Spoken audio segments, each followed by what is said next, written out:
आपको बता दें कि आज से नए अंदाज में एक नए शो की शुरुआत कर रहे हैं जिसका नाम है न्यूज रूम लाइव। हर रोज दोपहर 2 बजे 5 एंकर के साथ आपको 1 घंटे हर खबर से करेंगे बाखबर। मैं आपको दिखाऊंगा रोपवे का रेस्क्यू ऑपरेशन। नमस्कार, आपके साथ मैं हूं मलिका मल्होत्रा। इस खास शो में रफ्तार होगी, खबर धारदार होगी। मैं बताऊंगी आपको जेएनयू में नॉनवेज के सवाल पर बवाल। नमस्कार, मैं हूं आपके साथ राजीव ढोंडिया। रामनवमी पर हिंसक झड़प हुई, पथराव हुआ, हिंसा हुई और उन शहरों में हम आपको लिए चलेंगे जहां पर तनाव का माहौल है। नमस्कार, आपके साथ मैं हूं सईद अंसारी। 47वां दिन रूस यूक्रेन युद्ध की हर खबर भी होगी। मिकोलीव लिए चलेंगे जहां रूस ने बर्बादी इस कदर बरपाई है कि सब कुछ खंडहर में बदल चुका है। नमस्कार, बहुत स्वागत है आप सभी का। मैं आपके साथ आशुतोष चतुर्वेदी, आप देख रहे हैं आज तक और न्यूज रूम लाइव में आप सभी का स्वागत है। बात करेंगे पाकिस्तान की, जहां पर इमरान खान की रुखसती के बाद अब ताजपोशी की तैयारी है शहबाज शरीफ की। लेकिन सबसे पहले बड़ी खबर आप सभी तक हम साझा करें, झारखंड देवघर से जुड़ी हुई है जहां लगातार रेस्क्यू ऑपरेशन चल रहा है। और आपको पता है अभी भी 19 लोग फंसे हुए हैं 7 ट्रॉलियों में और ये लगातार देवघर रोपवे को लेकर हेलीकॉप्टर्स भी मिशन पर हैं। 19 का रेस्क्यू अभी तक किया जा चुका है और 29 अभी भी फंसे हुए हैं। लगातार आप सभी तक ये हम खबर साझा कर रहे हैं। कल शाम 5 बजे देवघर त्रिकूट पहाड़ी पर रोपवे जो ट्रॉली है वो आपस में टकराए। उसके बाद से एक बड़ा हादसा हुआ, एक की मृत्यु भी हुई है, कई लोग उसमें जख्मी हैं जिन्हें नजदीक के अस्पताल में शिफ्ट किया गया। उसके बाद से कल शाम से ही लगातार एनडीआरएफ की टीम हो या सेना की अगर बात करें तो वो ऑपरेशन में लगे हुए हैं। कुल मिलाकर लगातार ये ऑपरेशन रेस्क्यू ऑपरेशन चलाया जा रहा है जहां पर स्थानीय टीम के साथ साथ लगातार एनडीआरएफ की टीम और सेना की भी मदद ली गई है। हेलीकॉप्टर्स के जरिए ये रेस्क्यू ऑपरेशन चलाया जा रहा है। तो देवघर के त्रिकूट पर्वत पर रोपवे में ये बड़ा हादसा हुआ है और ये तस्वीरें भी आप सभी तक हम साझा कर रहे हैं जो रेस्क्यू ऑपरेशन से जुड़ी हुई तस्वीरें हैं। और काफी लोगों को बचाया गया है। आईटीबीपी की तरफ से भी कहा गया है कि हेलीकॉप्टर्स की मदद से लोगों को खाना पानी दिया जा रहा है। ड्रोन का भी इस्तेमाल किया गया है। और इस वक्त आप अपने टेलीविजन स्क्रीन पर ये 4 तस्वीरें देख रहे हैं जो रेस्क्यू ऑपरेशन से जुड़ी हुई हैं। और ये खबर देवघर में जो बड़ा हादसा हुआ है उसको लेकर आप सभी तक हम साझा कर रहे हैं। किस तरह से ये रेस्क्यू ऑपरेशन अंजाम तक पहुंचाया जा रहा है उसकी ये वानगी है, उसी की तस्वीर है।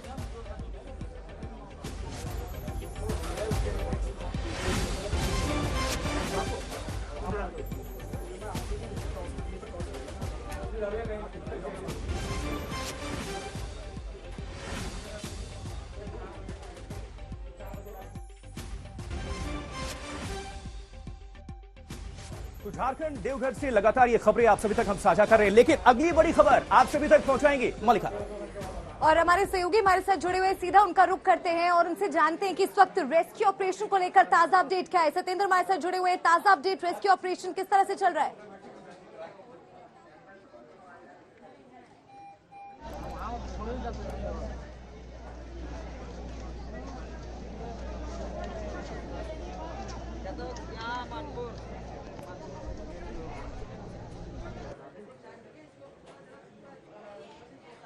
अब आपको बता दें कि हादसा कल शाम को हुआ था 4 बजे और उसके बाद लगातार रेस्क्यू ऑपरेशन जारी है। लेकिन फिलहाल तस्वीरें जो हैं वो आपकी टीवी स्क्रीन पर हम दिखा रहे हैं। युद्ध स्तर पर लगातार रेस्क्यू ऑपरेशन चल रहा है। वायुसेना क्योंकि अब शामिल हो गई है तो ये माना जा रहा है कि रेस्क्यू ऑपरेशन जल्दी अपने अंजाम तक पहुंच जाएगा। लेकिन बड़ी बात यह है कि जो इलाका है वो बहुत दुर्गम है और हवा में कल शाम 4 बजे से ये 48 लोग लटके हुए थे। एक महिला की मौत की पुष्टि भी हो गई है यहां पर। लेकिन कुल मिलाकर जब वायुसेना यहां पर आती तो उम्मीदें बढ़ जाती हैं और युद्ध स्तर पर फिलहाल ये रेस्क्यू ऑपरेशन को पूरा किया जा रहा है। लेकिन पूरी रात यहां पर धकधकी जो है वो लोगों की बढ़ती रही, परिवार वाले परेशान होते रहे और ये तमाम तस्वीरें जो हैं इस बात की तस्दीक करती हुई। अगली जानकारी मल्लिका देंगी आपको। बिल्कुल, और साथ ही आपको बताते चले कि वायुसेना के MI-17 हेलीकॉप्टर रेस्क्यू ऑपरेशन में जुड़े हुए हैं। बताया जा रहा है कि लापरवाही, चूक की वजह से ये हादसा हुआ है और लगातार रेस्क्यू ऑपरेशन में लोगों को बचाने की कोशिश की जा रही है। तस्वीरें हम लगातार आप तक पहुंचा रहे हैं और किस तरह से और एनिमेशन के जरिए हम आपको अब जानकारी बताते हैं। राजीव,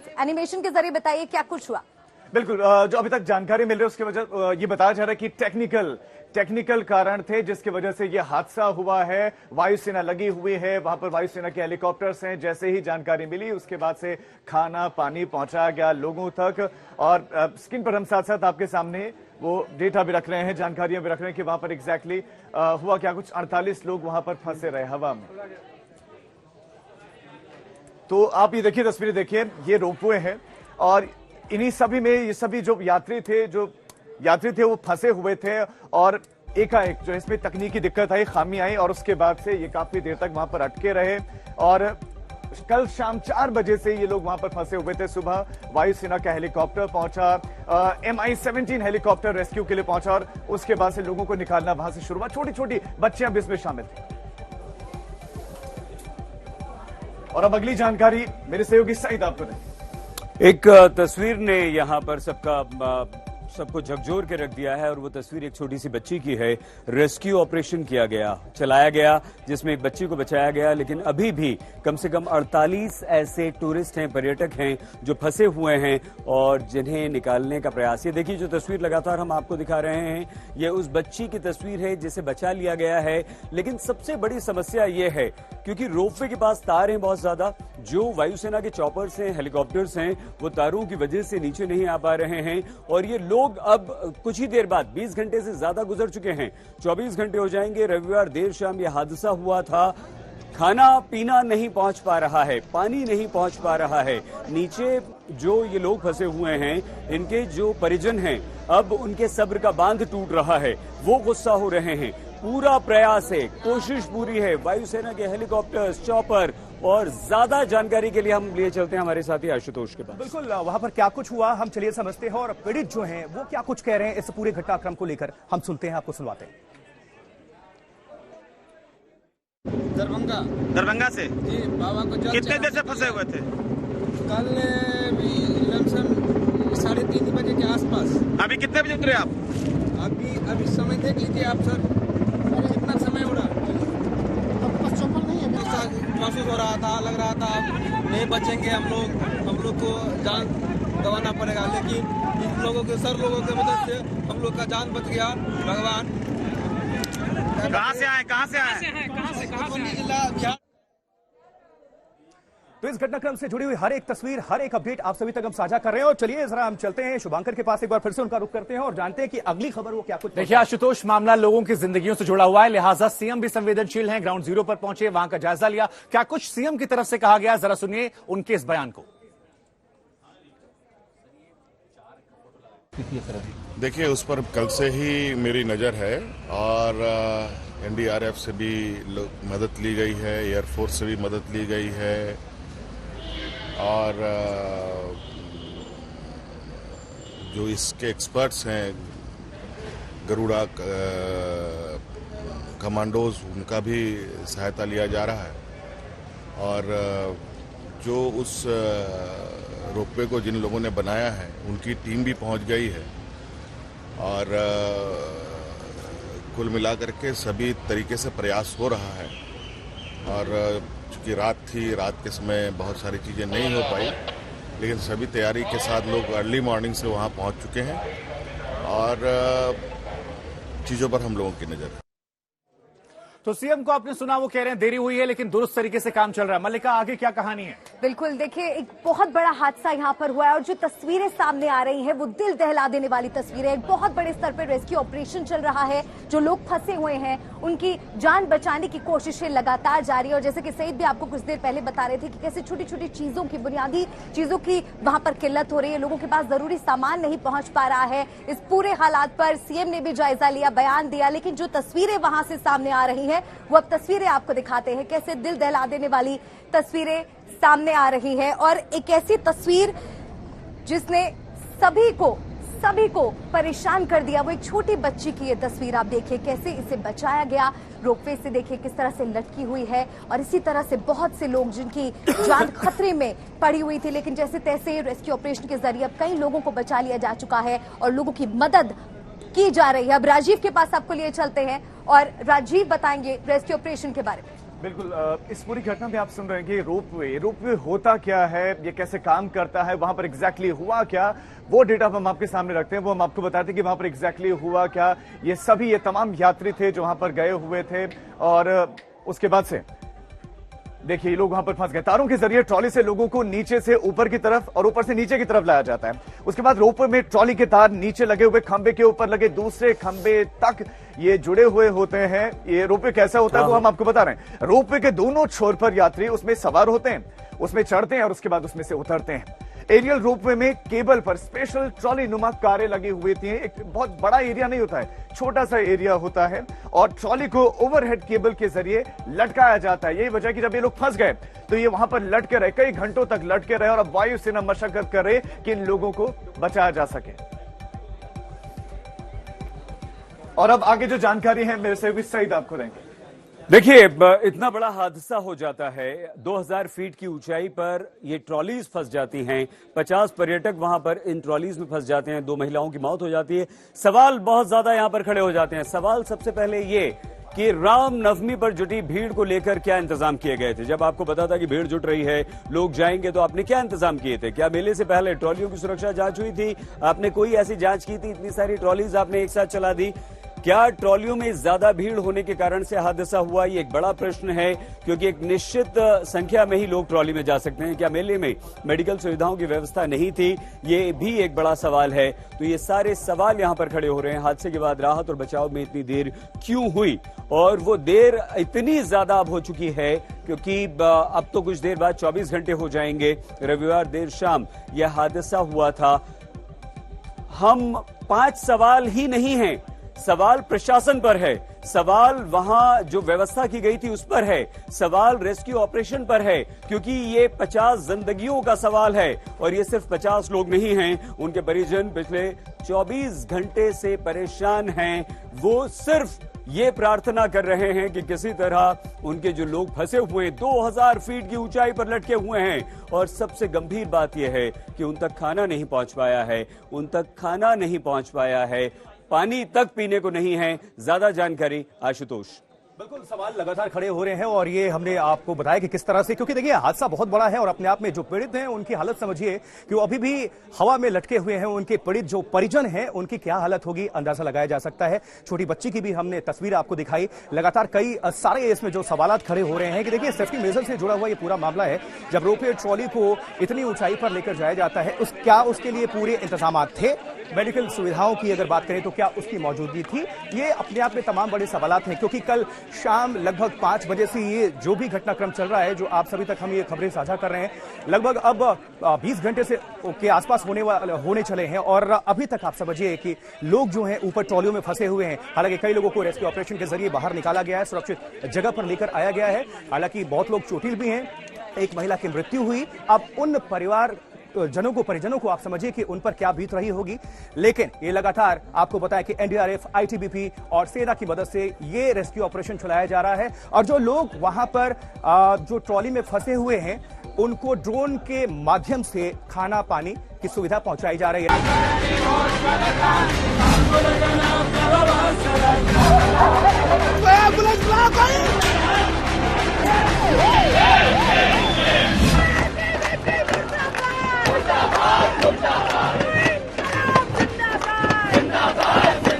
लेकिन कभी नॉनवेज नहीं बनता। आप किसी भी मुस्लिम छात्र को या किसी से भी आप उठा के पूछ लीजिए, तो नॉनवेज का इशू नहीं है।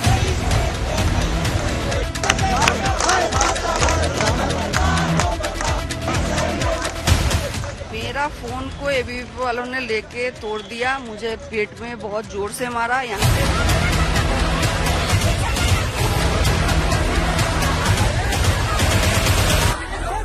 एक तो अखिल भारतीय विद्यार्थी परिषद इस एंगल में कहीं नहीं है, वो कावेरी रेसिडेंट का मामला है। दूसरा, आज के दिन और स्पेशली इफ्तार में कभी नॉनवेज नहीं बनता। जेएनयू में जेएनयू की एक रीति रही है कि सभी के मेस बिल पे वो इफ्तार आता है, हालांकि लेकिन कभी नॉनवेज नहीं बनता। आप किसी भी मुस्लिम छात्र को या किसी से भी आप उठा के पूछ लीजिए, तो नॉनवेज का इशू नहीं है। ये मेडअप इशू है ताकि विद्यार्थी परिषद को बदनाम किया जा सके, ताकि इस कैंपस में जो उनको एक गिरती लोकप्रियता है उनके साथ लोग एसोसिएट नहीं हो रहे हैं। तो इसके लिए एबीवीपी का नाम आप बदनाम कर दो। आप एबीवीपी का घर में अकेले मत देखिए, इस देश के संस्कृति को देखिए।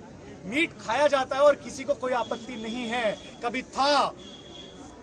और इस बात को लेके जेएनयू में बवाल खड़ा करने वाला कौन था? एबीवीपी। बेस्ट मैनेजर को कौन धमकी दिया? एबीवीपी। जो वेंडर आया उसको धमकी कौन दिया? एबीवीपी। बेस्ट सेक्रेटरी जिसको कौन मारा? एबीवीपी।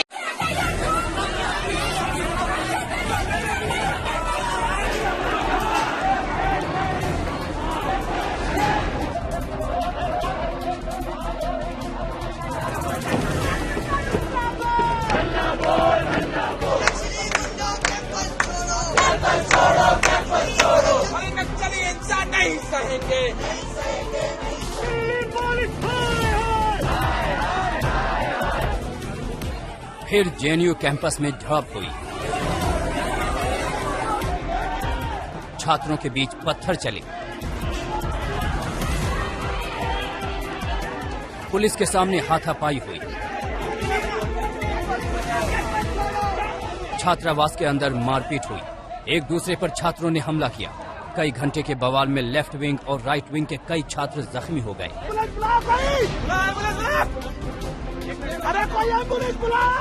ये पूरा मामला क्या था और क्यों ये हिंसा हुई आपको बताएंगे, लेकिन उससे पहले देर रात की ये तस्वीरें देख लीजिए।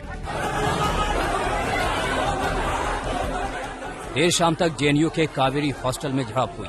फिर उस झड़प के बाद आधी रात तक प्रदर्शन चला।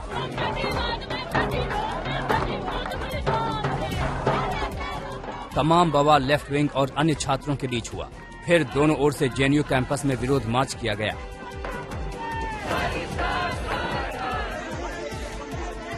एक दूसरे पर हमले के बाद दोनों तरफ के छात्रों ने प्रदर्शन शुरू कर दिया।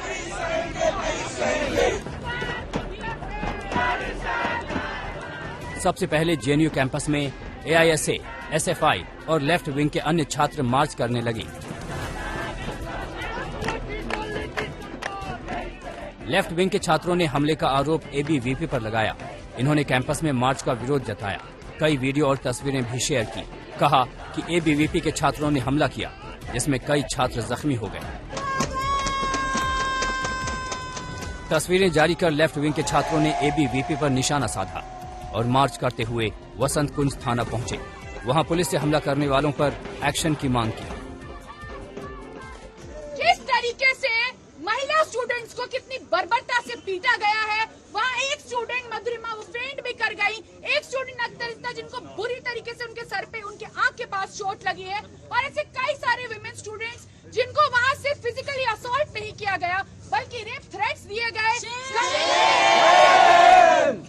दिल्ली पुलिस वहाँ पे 4 वैन खड़ी थी। 4 पुलिस वैन वहाँ खड़ी थी। हम उनके सामने खड़े होकर विनती कर रहे थे। दूसरी ओर एबीवीपी छात्रों ने भी कैंपस में विरोध मार्च निकाला। देर रात बड़ी संख्या में छात्र सड़क पर उतरे और लेफ्ट विंग के छात्रों के खिलाफ नारेबाजी की।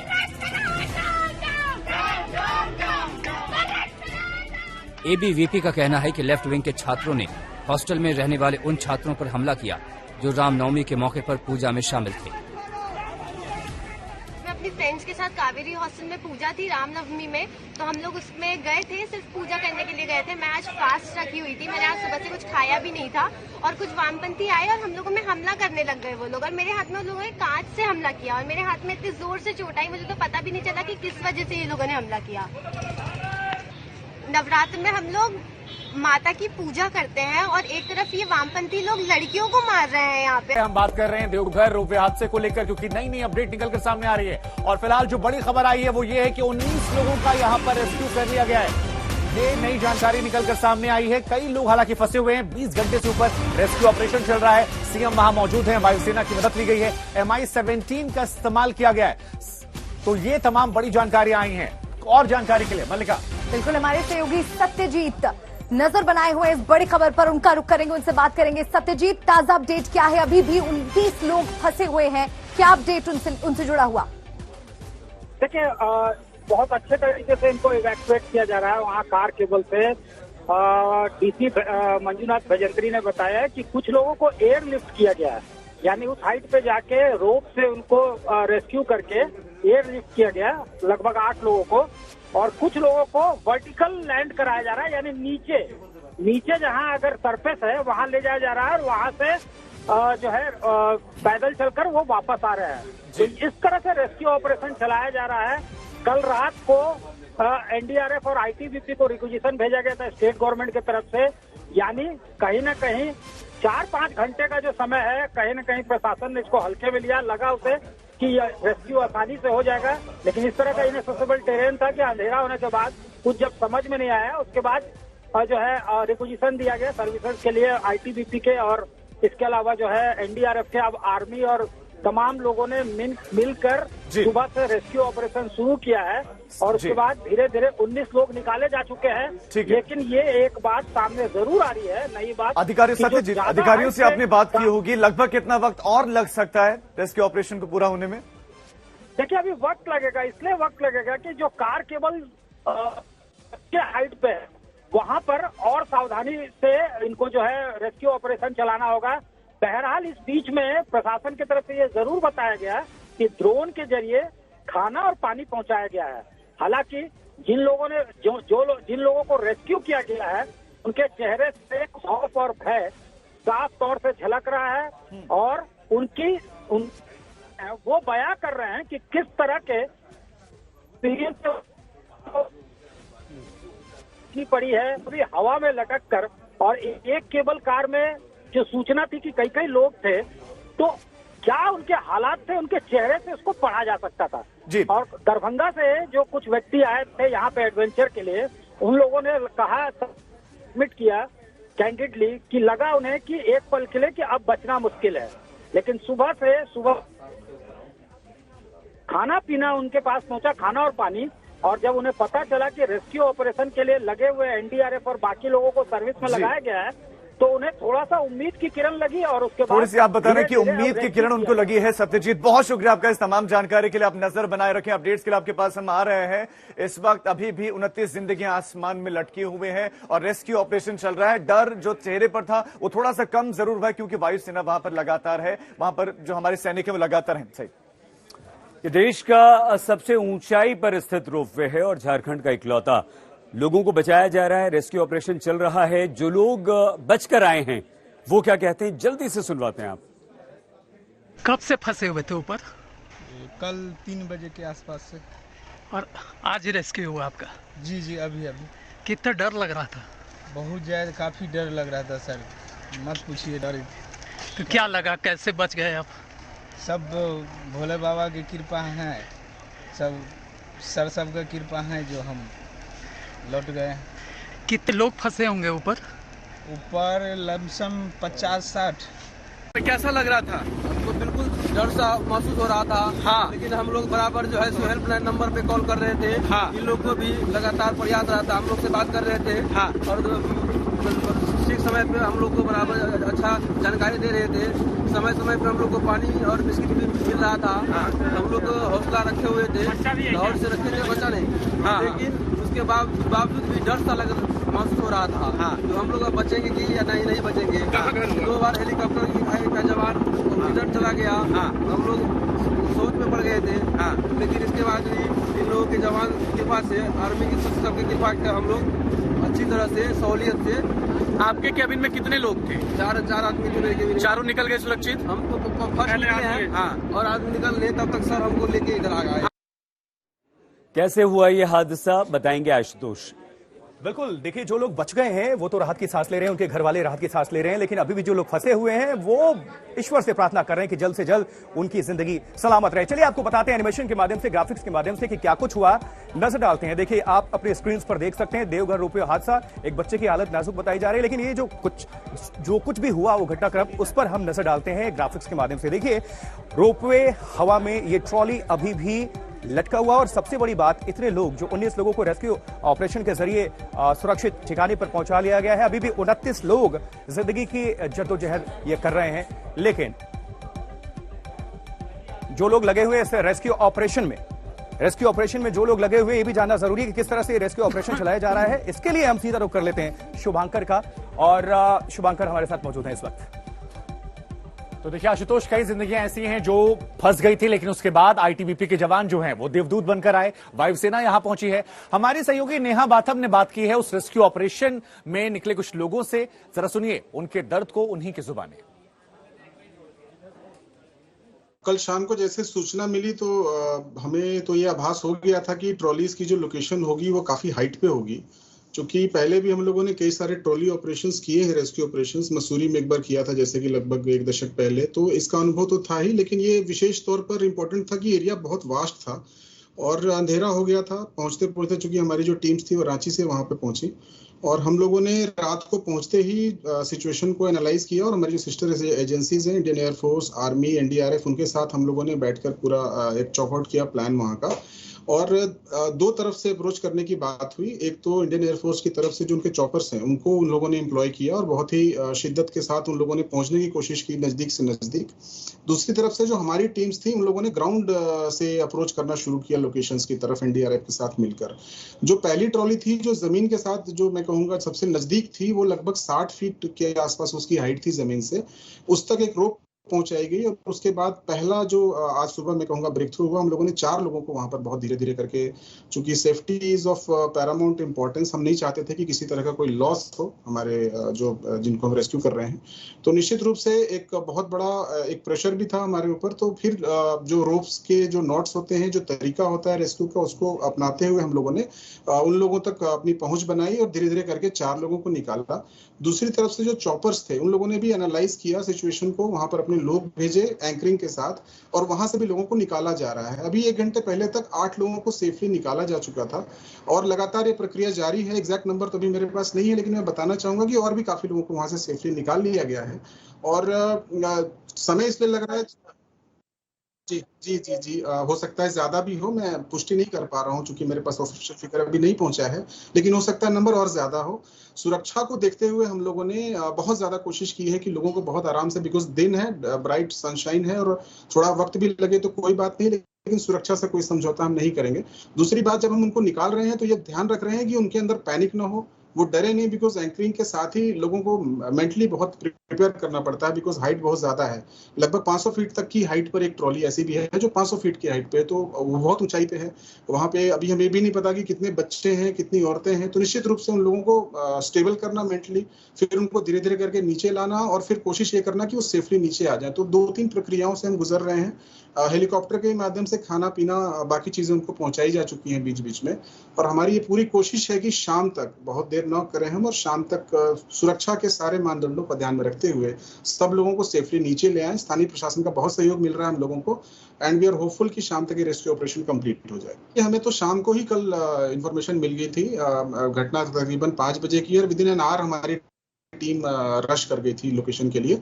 बहुत ही प्रॉम्प्ट मैं कहूंगा इंफॉर्मेशन सिस्टम और कोऑर्डिनेशन सिस्टम था, और आईटीबीपी ने स्थानीय प्रशासन से संपर्क में रहते हुए, हमारे 3 अधिकारी हैं वहां पर और 50 से ज्यादा हमारे माउंटेनियर्स वहां पे लगे हुए हैं, जो मुझे लगता है उस पर्टिकुलर सिचुएशन के लिए काफी है।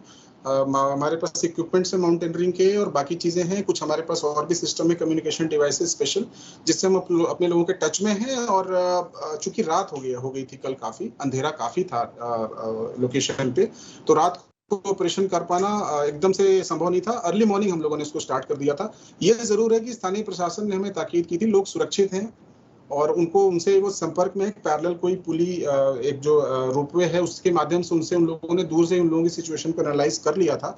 तो बहुत ज्यादा पैनिक करने की सिचुएशन उस दौर में नहीं थी रात को।